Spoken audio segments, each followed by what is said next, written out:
ஒரு வருஷமும் ஃபாதர்ஸ் டேக்கு ஏதாவது யோசனை பண்ணி வித்தியாசமாக ஏதாவது பண்ணிகிட்டே இருப்பேன். இந்த வருஷம் ஃப்ரூட் பொக்கே பண்ணலான்னு தோணுச்சு. நான் போக வேண்டிய ஷாப்பிங்கை தெரியாதனமா வீட்டில் ஒரு வேலை இருந்தது, நான் அப்பாவையும் பொண்ணையும் அனுப்பிச்சது தப்பாக போச்சு.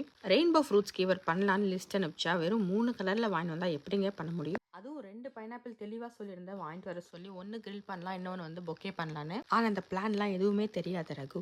2 பைனாப்பிள் வாங்கிட்டு போனா வேஸ்ட் பண்ணிட்டு ஒன்று மட்டும் போதும், இந்த சாப்பிட்டு முடிச்சுட்டு வந்து இன்னொன்று வாங்கிக்கலாம் அப்படின்னு சொல்லி இந்த குட்டி குழந்தைய ஏமாத்தி கூட்டின்னு வந்துட்டாரு. சரி, ஒரு சின்ன பீஸை கூட வேஸ்ட் பண்ணக்கூடாது, இருக்கிறத வச்சு சமாளிப்போம்னு சொல்லிட்டு இந்த ப்ளூபெரிஸ், ஸ்ட்ராபெரிஸ், பைனாப்பிள் வந்து அப்படியே மாற்றி மாற்றி ஸ்கியூவர் அழகாக சொருவி DADன்னு சொல்லிட்டு அதை கட் பண்ணி அந்த ஷேப்பில் ஒரு 2 பஞ்ச் கிரேப்ஸை முன்னாடி அழகாக வச்சுட்டு ஒரு ஃபுல் பொக்கே மாதிரி ரெடி ஆயிடுச்சு. அவசரத்தில் பேம்பூ ஸ்கீவர்ஸை எங்கே வச்சேன்னு ஞாபகம் இல்லை. சரின்னு சொல்லிட்டு ஸ்டெயின்லெஸ் ஸ்டீல் ஸ்கீவர் இருந்தது, அதை வச்சே பண்ணிட்டேன். பசங்களுக்கு மக்காச்சோள ஹோல்டர் வச்சு எப்படி சாப்பிடணும்னு சொல்லி கொடுத்துட்டே இருந்தேன். இது தெரியாம ரகு அதோட தூக்கி கிரில்ல வச்சுட்டாரு. 3 கார்ன் ஹோல்டர் உருகந்துக்கு அப்புறம் தான் எங்களுக்கே தெரிஞ்சது. எல்லாருக்கும் ஹாப்பி ஃபாதர்ஸ் டே.